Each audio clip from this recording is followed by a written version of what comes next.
자, 다음 내용 진행을 하죠. 우리 조금 전에 배운 내용이 뭐였어요?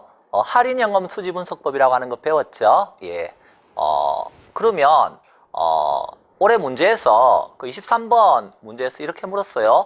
부동산 투자 분석 기법에 관한 설명으로 틀린 것 이렇게. 그 중에 1번에 보면 할인연금 수지분석법은요.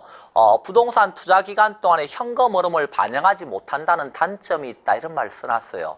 우리 뭐라고 배웠어요? 할인연금 수지분석법은 운영하는 기간 동안의 모든 현금 흐름과 처분 시의 모든 현금 흐름을 다 고려한다 이렇게 배웠잖아요. 그러니까 이런 말 하면요.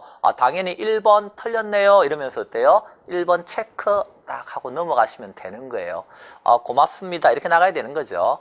그리고 우리가 배운 내용 중에 아까 수년제 가치가 0인 단일 투자의 경우는요. 수익성 지수는 1이 된다. 수년가가 0이라는 말은 현금 유입의 현가와 현금 유출 현가가 같다는 뜻이에요. 그죠? 그러니까 빼면 0이 되는 거죠. 그럼 같으면 분모 분자로 비교하면 어떻게 돼요? 1이 되죠. 따라 수년가가 0이면 수익성 지수는 1이 되는 거예요.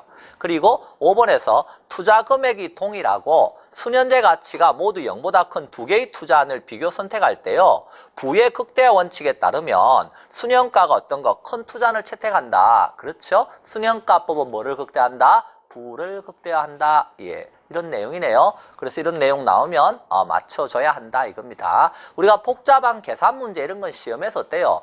틀려도 돼요. 패스하셔도 되는데 이런 내용 정도는 맞춰줘야 되는 거죠 우리가. 자 그렇습니다. 그러면 조금 전에 배운 내용은 할인을 하는 거에 대해서 배웠다고요. 그러면 할인하지 않는 투자 분석 기법도 있겠네요. 그 중에 어림셈법이라고 하는 게 있어요. 말 그대로잖아요. 어림 잡아서 셈해보겠다 하는 겁니다. 그러면 이 어림셈법 같은 경우에는 어떻게 투자할까 말까를 판단합니까? 그랬을 때 투자할까 말까는 비용과 수익을 서로 비교해봐야 되는 거예요. 맞습니까? 맞죠? 그 중에 투자한 비용으로서 총 투자한 비용이 있다고요. 그것이 총 투자액이 되고요. 또 뭐도 있어요. 총 투자액이다 그랬을 때 은행에서 빌린 돈도 있겠죠. 저당 대부액도 있고요. 또 뭐도 있습니까? 지분 투자액도 있는 거예요. 그래서 저당 대부액도 있고 지분 투자액도 있더라 하는 겁니다. 자, 그러면 비용을 들여서 투자를 합니다. 투자를 하면 수익이 생기겠죠? 근데 어림셈법은요. 조금 전에 배웠던 할인연금 수지분석법처럼 모든 운영기간의 현금 수익 다 측정하는 게 아니고요. 1년치 딱 한 해 동안의 수익만 따져보는 거예요. 그럼 한 해 동안의 수익이다. 운영을 통해서 나오는 수익 있죠? 그 한 해 동안의 수익은 아까 총수익, 순수익, 지분 투자자 수익이 있다고 이렇게 말씀드렸죠. 그걸 다르게 말하면 가유순전후라고 제가 말씀을 드렸어요. 그래서 뭐가 있는 거죠? 가능 조소득이 있고요. 또 유효 조소득이 있고 조가 있으면 이건 총이니까 그 다음에 순이 나온다 그랬죠? 순영업소득도 있고요.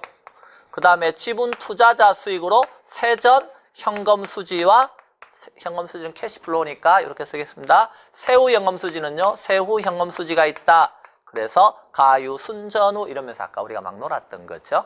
자 그러면 여기에 투자할까 말까를 따질 때요. 여기 가유순까지는요. 가유순까지는 요 순영업소득까지는 다 내 돈하고 남의 돈 합해서 나온 수익이란 말이에요. 그래서 총 투자액하고 비교해서요. 투자할까 말까를 따지는 것입니다. 따지는 것이고요.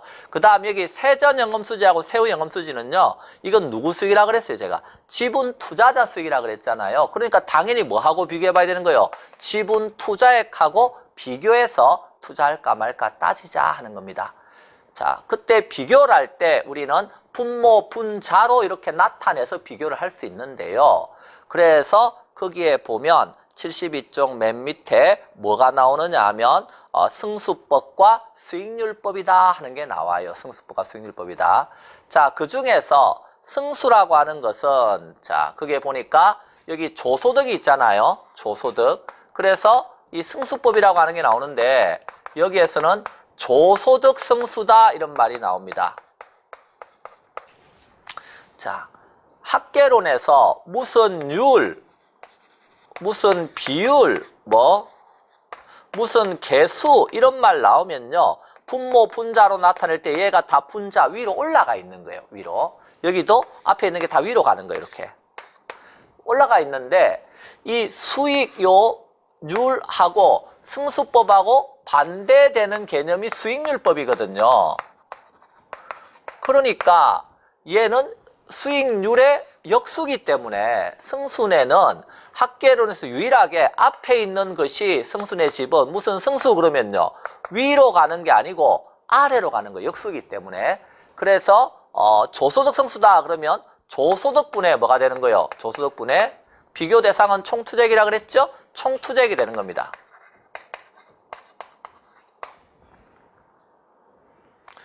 자, 조소득이 2억이다. 그럼 2억이고 총투쟁이 10억이다. 그러면 조소득 승수는 얼마가 되는 거죠? 5 이렇게 된다는 거예요. 자, 그러면 이번에는 순영업 소득이다. 그러면 이 순영업 소득을 줄여서 우리가 순소득이다 이렇게 표현할 수 있어요. 그래서 순소득 승수 이런 말 씁니다. 그러면 이 경우는 승수네 집은 앞에 있는 게 분모로 가라 그랬으니까 여기는 순영업 소득이 와야 되겠네요. 순영업 소득분의 분자에는 당연히 뭐가 들어가야 되는 거예요? 비교 대상은 총투쟁이 들어가야 되겠네요. 그러면 총투쟁 10억인데 조소득에서 아까 뭘 뺐어요? 경비, 영업, 경비 이런 걸 빼야 순영업 소득 나오잖아요. 경비가 1억 들었다고 생각해 보세요. 경비 1억이다. 그러면 순영업 소득 얼마예요? 1억이겠네요. 그럼 순소득 승수는 얼마죠? 10. 자, 그러면 이때 순소득 승수는 무엇을 말하느냐 하면 순수익이 매년 1억씩 생긴다면 총 투자한 돈 10억을 회수하려면 몇 년 걸린다는 소리예요. 이게 10년 걸린다 이 소리예요. 그래서 이 순소득 승수의 다른 말을 우리가 뭐라고도 표현하느냐 하면 자본 회수 기간이다 이런 말을 쓰는 거예요.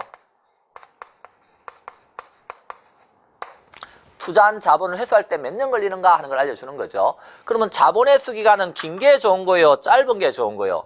투자한 돈은 빨리빨리 회수하는 게 좋은 거죠. 그래서 승수는 작을수록 좋은 투자 대상이 되는 거예요. 이렇게. 자, 그래서 순소득 승수가 자본 회수 기간이다 하는 거 기억하시고. 그러면 세전연금수지 승수가 또 있어요.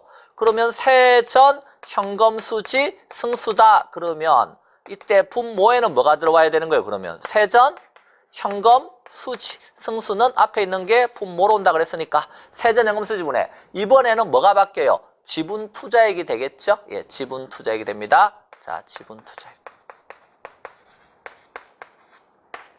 자, 그러면 순영업 소득에서 부채 서비스액 빼고 남은 게 세전, 현금, 수지라 그랬어요. 부채 서비스액 이게 순영업 소득이 지금 1억이니까 1억에서 부채 서비스액 5천만 원이다. 그럼 빼면 여기가 세전연금세 5천만 원 되겠죠? 5천만 원이다. 5천만 원이고 만약에 총투자액이 10억인데 그중에 저당이 5억, 지분이 5억이다 이러면요. 지분 투자액은 5억이다. 그럼 여기도 10이 나오네요. 예, 세전연금 성수는 10이 나왔어요.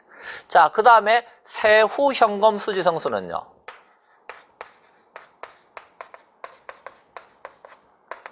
세후 연금수지는 뭐분의 뭐가 되는 거 이제 할 수 있죠? 세후 연금수지분의 지분 투자액이 되는 거예요.